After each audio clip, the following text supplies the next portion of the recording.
debajo de tus pies, mientras caminas distraído hacia el trabajo, mientras cenas en la seguridad de tu hogar o mientras duermes creyendo que el suelo es una base sólida e inmutable, existen kilómetros de túneles que no aparecen en los planos oficiales. Son las venas negras del mundo moderno, un sistema circulatorio de concreto, ladrillo y óxido que ha sido borrado de la memoria de la superficie. En la Biblioteca de los Muertos, hoy descendemos a las profundidades de la exploración urbana, el urbex llevado al límite de la cordura. No hablamos de edificios abandonados con ventanas rotas, hablamos de la entropía bajo tus pies. Algunos de estos lugares están simplemente vacíos, acumulando el polvo de décadas en un silencio absoluto, otros, otros tienen ojos. Ojos que se han acostumbrado a la oscuridad total y que ven en las de tu linterna no como una luz, sino como una intrusión imperdonable en un reino que ya no pertenece a los vivos. Imagina por un momento que decides bajar. Encuentras esa tapa de alcantarilla floja en un callejón olvidado o esa rejilla de ventilación que exhala un aire frío y metálico. Al descender, la primera sensación no es la oscuridad, sino el peso. El peso de millones de toneladas de cemento, acero y vidas humanas que se mueven sobre ti, ignorando tu existencia. El aire aquí abajo es distinto, es una mezcla densa de humedad, moho y el olor químico de procesos industriales que terminaron antes de que tú nacieras. A medida que avanzas, te das cuenta de que la ciudad que conoces es solo una delgada costra. Debajo, hay niveles de túneles de mantenimiento, búnkeres de la Guerra Fría, alcantarillados de la era victoriana y pasajes de servicio que conectan edificios que ya ni siquiera existen en la superficie. Es una geografía del olvido, un laberinto donde los mapas de Google no sirven y donde la única brújula es tu propia capacidad para no entrar en pánico cuando el goteo del agua empieza a sonar como pasos que te siguen. Los exploradores urbanos más experimentados hablan de la zona de silencio absoluto. Es ese punto, a unos 30 metros bajo el nivel de la calle, donde el ruido del tráfico desaparece por completo. Allí, el silencio no es paz, es una presencia física que te presiona los oídos. Es en ese nivel donde los planos empiezan a fallar. Ciudades como Londres, Nueva York o Ciudad de México están construidas sobre capas y capas de historia sepultada. Túneles de transporte que fueron sellados tras accidentes catastróficos, estaciones de metro fantasma que nunca recibieron a un pasajero y refugios antiaéreos que quedaron olvidados con las raciones de comida todavía en los estantes. Entrar en estos lugares es como caminar por el interior de un cadáver que se niega a descomponerse. El urbex subterráneo no es un hobby, es una arqueología del horror. Cada mancha de humedad en la pared puede ser el rastro de algo que se arrastró por allí hace una hora, y cada sombra que se proyecta al final del túnel es una pregunta que tu mente no quiere responder. Pero lo más aterrador no es la estructura, sino la sensación de no estar solo. Hay un fenómeno que los exploradores llaman el centinela. Es la certeza irracional de que hay alguien, o algo, observándote desde los nichos de cables o desde las tuberías de desagüe. No es solo paranoia.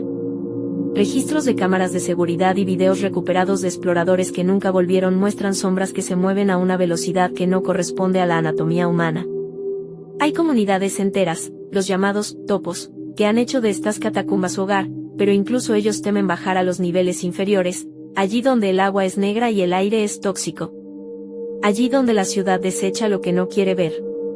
Bajar una sola escalera oxidada puede significar cruzar la frontera entre la curiosidad y la desaparición. Porque aquí abajo, si tu linterna muere, la oscuridad no solo te rodea, la oscuridad te reclama. Mira hacia arriba, imagina que el techo sobre ti empieza a agrietarse bajo el peso de la ciudad. Aquí abajo, el tiempo se mide en goteos y el espacio se mide en cuanto puedes aguantar antes de gritar. La exploración urbana es el espejo oscuro de nuestro progreso, es recordar que todo lo que construimos tiene una raíz que se hunde en la negrura.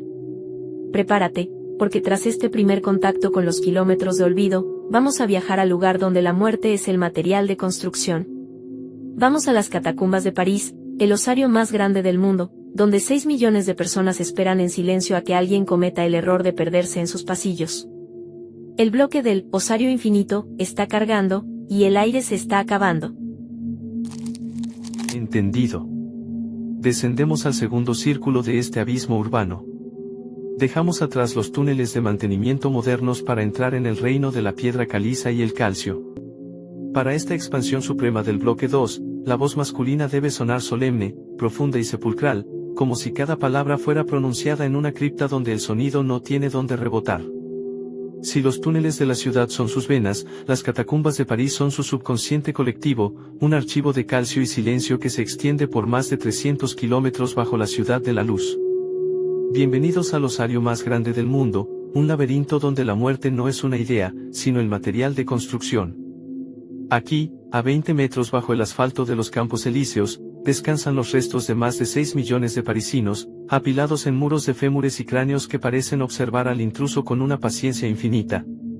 En la Biblioteca de los Muertos, este expediente no trata sobre el tour turístico de 1 kilómetro que el gobierno permite ver, trata sobre los catafiles, los exploradores ilegales que cruzan las rejas prohibidas para perderse en la oscuridad absoluta de las zonas no cartografiadas.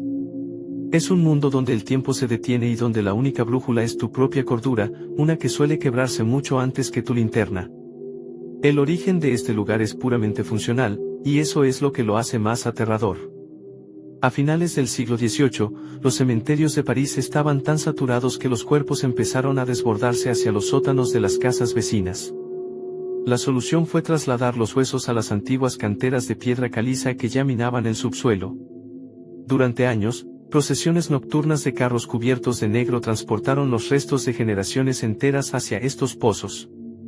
No hubo orden al principio, solo una marea de esqueletos, pero lo que hoy encuentran los exploradores en las zonas prohibidas es una arquitectura del horror, pasillos donde las paredes están hechas de calaveras perfectamente alineadas, altares de huesos construidos por trabajadores anónimos y túneles tan estrechos que debes arrastrarte sobre las cenizas de miles de personas para avanzar.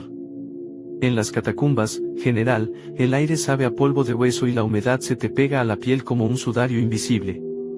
Pero el verdadero peligro de las catacumbas no es la muerte antigua, sino la desorientación moderna. Es el laberinto. Hay cientos de entradas ocultas en sótanos de hospitales, estaciones de metro y alcantarillas, pero muy pocas salidas que no estén selladas.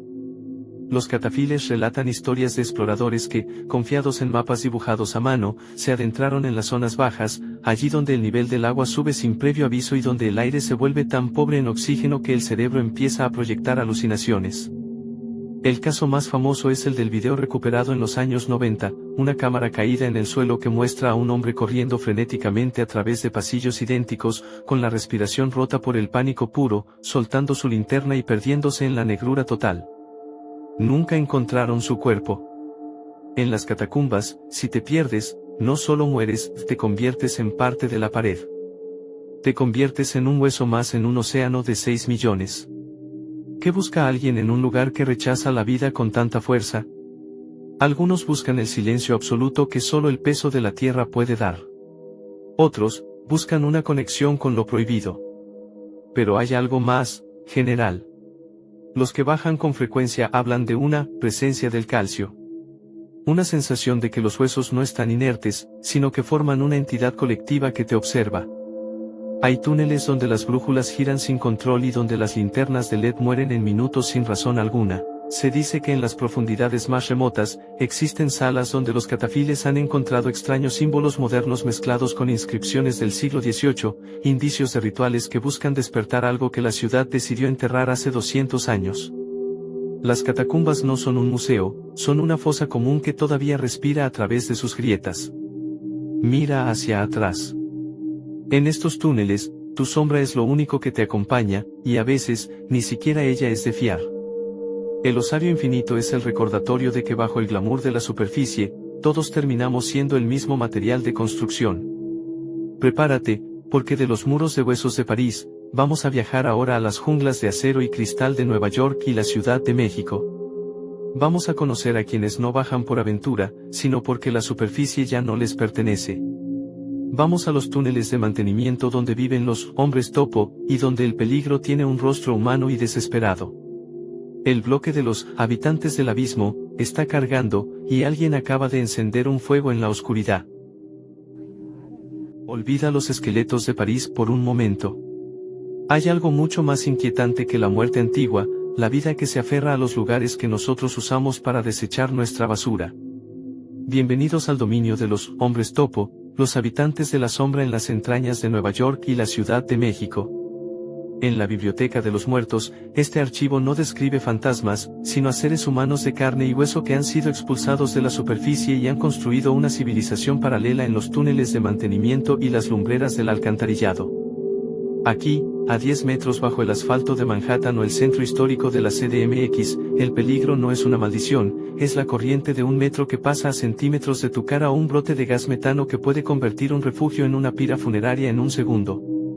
Estos no son exploradores, general, son los exiliados del sistema, y han hecho del abismo su última trinchera. En Nueva York, los túneles del Freedom Tunnel o las profundidades bajo Grand Central son leyendas vivas. Durante décadas, cientos de personas han construido hogares en las hendiduras de las paredes de concreto, usando cartón, madera de desecho y cables robados de la red eléctrica para iluminar su oscuridad.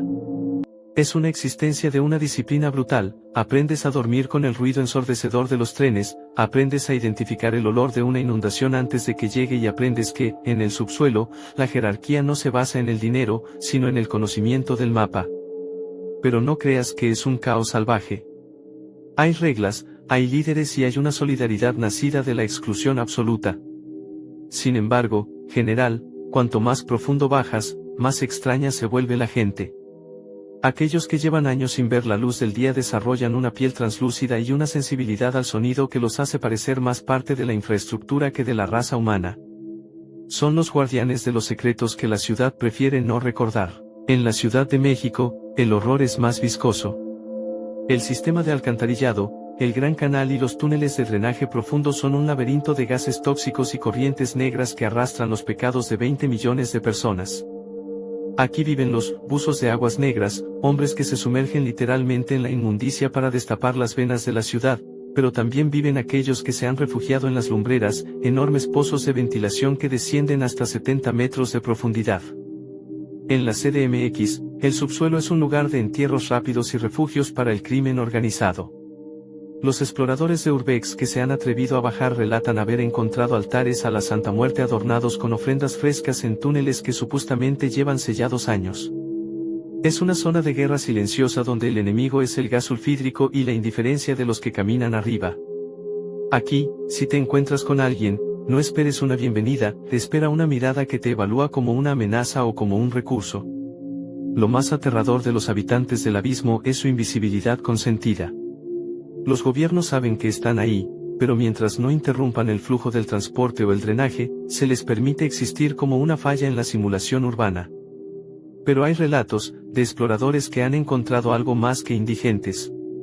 Hablan de, los otros, grupos que no parecen humanos, que se mueven en grupos coordinados por los túneles de servicio eléctrico y que se comunican con golpes rítmicos en las tuberías.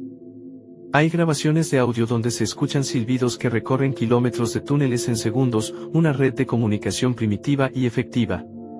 Se dice que en las profundidades de la red de metro de la CDMX, existen estaciones que no están en el mapa donde se realizan mercados negros que harían palidecer a cualquier sitio de la Dark Web. El abismo no está vacío, general, está sobrepoblado por una humanidad que ha mutado para sobrevivir a nuestro desprecio. Mira las alcantarillas cuando pases por la calle. Ese vapor que sale no es solo calor, es el aliento de una ciudad que respira por debajo. Los habitantes del abismo son el recordatorio de que nuestra civilización tiene un sótano donde los olvidados están construyendo su propio mundo. Prepárate, porque de la cruda realidad de los hombres topo, vamos a viajar ahora a la frontera de lo racional. Vamos a hablar de los lugares que rechazan, espacios donde la arquitectura parece volverse hostil y donde una simple puerta de madera puede ser el umbral a una pesadilla que desafía el tiempo. El bloque de espacios que rechazan está cargando, y la puerta está entreabierta. Hay lugares en este mundo que simplemente no están diseñados para nosotros. No hablo de lugares peligrosos por su estructura, sino de espacios que poseen una voluntad propia, una carga energética que los exploradores de Urbex llaman espacios que rechazan. Son túneles, cámaras o pasillos donde, sin razón física aparente, tu cuerpo experimenta una urgencia irracional de salir. El vello de tus brazos se eriza, tu ritmo cardíaco se dispara y una voz en la base de tu cráneo te grita que si te quedas un segundo más, algo en tu composición molecular va a cambiar para siempre. En la Biblioteca de los Muertos, este archivo documenta el misterio de la Puerta Nueva, un fenómeno que desafía la lógica del tiempo y que ha dejado a los exploradores más veteranos cuestionando si lo que hay bajo la ciudad es realmente construcción humana o algo que creció allí de forma orgánica. Imagina que estás explorando un sistema de alcantarillado de finales del siglo XIX. Las paredes son de ladrillo antiguo, cubiertas de una pátina de 100 años de humedad y olvido. El aire es pesado, rancio. Llevas kilómetros caminando por la monotonía del óxido cuando, de repente, tu linterna ilumina algo que no encaja. Al final de un pasillo ciego, incrustada en el muro de ladrillo podrido, hay una puerta. Pero no es una puerta de hierro oxidada ni una rejilla de mantenimiento. Es una puerta de madera maciza, nueva, con el barniz todavía brillando bajo tu luz y una cerradura de latón que parece haber sido pulida esa misma mañana. En un túnel donde nadie ha puesto un pie en décadas, donde la inundación y las ratas deberían haber consumido cualquier rastro de madera, esa puerta se alza como una anomalía imposible. El escalofrío que sientes en ese momento no es por la puerta en sí, sino por la pregunta que proyecta: ¿quién la puso ahí? ¿Y qué está protegiendo en un lugar donde no debería haber nada más que oscuridad? Hay un video famoso en los círculos más profundos del Urbex, recuperado de una cámara abandonada en los túneles bajo Cincinnati. El explorador encuentra una de estas puertas. En la grabación se nota cómo sus manos tiemblan. Se acerca, toca la madera y, para su horror, la madera está caliente al tacto, como si tuviera fiebre. No hay pomos del otro lado, no hay bisagras visibles. Es una inserción perfecta en la realidad. Cuando el explorador finalmente decide forzarla, la cámara registra algo que no debería existir. Detrás de la puerta no hay otra habitación, ni un túnel, sino un pasillo de una arquitectura que no corresponde a este siglo, iluminado por una luz blanca, aséptica, que parece emanar de las paredes mismas. El explorador entra, y lo último que escuchamos antes de que la señal se corte es el sonido de una respiración que no es la suya, una respiración masiva, lenta, como si el túnel mismo estuviera inhalando. Estos espacios actúan como anticuerpos de la ciudad. Los exploradores reportan que, al acercarse a estas zonas anómalas, sus equipos electrónicos empiezan a fallar de formas específicas. Las baterías de 10 horas se agotan en 10 segundos. Las cámaras de video graban frames de lugares en los que el explorador nunca ha estado. Es como si el subsuelo intentara borrar tu registro, como si el espacio mismo rechazara ser documentado. En la CDMX, bajo el Palacio de Correos, se habla de un nivel que no figura en los planos donde el sonido se comporta de forma inversa, escuchas tus pasos antes de darlos. Son zonas de arquitectura no euclidiana, donde las distancias cambian y donde puedes caminar 10 minutos en línea recta para terminar exactamente donde empezaste. No son errores de construcción, son lugares donde la realidad se ha desgastado de tanto estar oculta. Mira la puerta de tu habitación. Ahora imagina que al abrirla, solo hay un túnel de ladrillo que exhala un olor a tierra húmeda y tiempo estancado. Los espacios que rechazan son el recordatorio de que somos invitados en una infraestructura que tiene sus propios planes. La Puerta Nueva es la invitación al abismo, una falla en la matriz urbana que te dice que, por mucho que cartografiemos el mundo, siempre habrá una habitación a la que no tenemos permiso de entrar. Prepárate, porque tras este encuentro con lo imposible, vamos a subir a la superficie por última vez. Vamos a enfrentar la prueba final de la linterna y a preguntarnos si realmente queremos saber qué hay debajo de nosotros. El cierre de la prueba de la linterna está cargando, y la luz se está apagando. El aire fresco de la superficie empieza a filtrarse por las rejillas de ventilación. Sientes la tentación de creer que, al subir esa última escalera oxidada y cerrar la tapa de la alcantarilla tras de ti, la oscuridad se quedará allí abajo, atrapada entre ladrillos del siglo XIX y cables de alta tensión. Pero en la Biblioteca de los Muertos, sabemos que el subsuelo no es un lugar, es un estado mental. La exploración urbana no termina cuando sales al sol, termina cuando te das cuenta de que la ciudad que caminas es solo una fina película de normalidad cubriendo un abismo que no tiene fondo. Te presento la prueba de la linterna, el examen final para tu cordura. ¿Te atreverías a bajar a las entrañas de tu propia ciudad, solo con una cámara y una fuente de luz que puede morir en cualquier momento? Porque aquí abajo, la batería de tu equipo es lo único que mantiene a raya a una realidad que lleva siglos esperando a que alguien la reconozca. La prueba es simple en teoría, pero devastadora en la práctica. Imagina que tu linterna parpadea y se apaga. En ese segundo de negrura absoluta, a 50 metros bajo el nivel del mar, el espacio deja de existir. No hay paredes, no hay techo, solo tú y el peso de millones de toneladas de concreto sobre tu cabeza. En ese silencio, empiezas a escuchar lo que la ciudad realmente es, un organismo que digiere, que respira y que descarta. Los exploradores que han fallado esta prueba relatan que, tras unos minutos en la oscuridad total, los sentidos empiezan a fabricar lo que no pueden ver. Empiezas a ver formas en el aire estancado, empiezas a sentir que la humedad tiene dedos y que el eco de tu propia respiración es, en realidad, alguien respondiendo desde el fondo del túnel. La linterna no es para ver el camino, es para recordarte que todavía eres humano y que todavía perteneces al mundo de la luz. Muchos regresan a la superficie, pero pocos vuelven completos. El urbex extremo deja una marca, una especie de mal de las profundidades, que te hace mirar cada calle, cada grieta en el pavimento y cada edificio antiguo con una sospecha insoportable. Sabes que debajo de esa tienda de lujo hay un búnker donde la pintura se cae a pedazos. Sabes que bajo ese parque infantil hay un túnel donde alguien, o algo, está raspando las paredes en este mismo instante. La ciudad se vuelve transparente para ti, y esa transparencia es una carga. ¿Te atreverías a ser el que porta la luz en el reino de las sombras? ¿O prefieres seguir caminando por la superficie, fingiendo que el suelo que pisas es sólido y que no hay nada mirándote desde la rejilla del desagüe mientras esperas el autobús? La exploración urbana nos enfrenta a nuestra propia insignificancia. Construimos rascacielos que tocan las nubes, pero ignoramos los cimientos que se pudren en la negrura. Esta noche, general, cuando apagues la luz de tu habitación, quiero que escuches. No el ruido del tráfico, sino el murmullo que viene de abajo. Ese siseo de las tuberías, ese crujido del edificio, es la infraestructura recordándote que ella estaba aquí antes que tú y que seguirá aquí cuando tu civilización sea solo otro estrato de escombros para los exploradores del futuro. La prueba de la linterna es para los valientes, o para los necios que creen que pueden domar la oscuridad con un poco de tecnología. Pero recuerda, general, en el subsuelo, la luz es una anomalía, y la oscuridad es la única dueña de la casa. Sube la escalera. No mires hacia atrás. Pero cuando llegues arriba y sientas el viento en la cara, pregúntate si realmente lograste salir, o si una parte de ti se quedó atrapada detrás de esa puerta de madera que nunca debiste abrir. En la biblioteca de los muertos, cerramos este expediente de urbex, pero las llaves siguen puestas en la cerradura del subsuelo. La próxima vez que veas un túnel oscuro, recuerda que la curiosidad es la primera etapa de la desaparición. Buenas noches, y asegúrate de que tu linterna tenga baterías nuevas. Porque la ciudad tiene hambre, y tú acabas de entrar en su menú.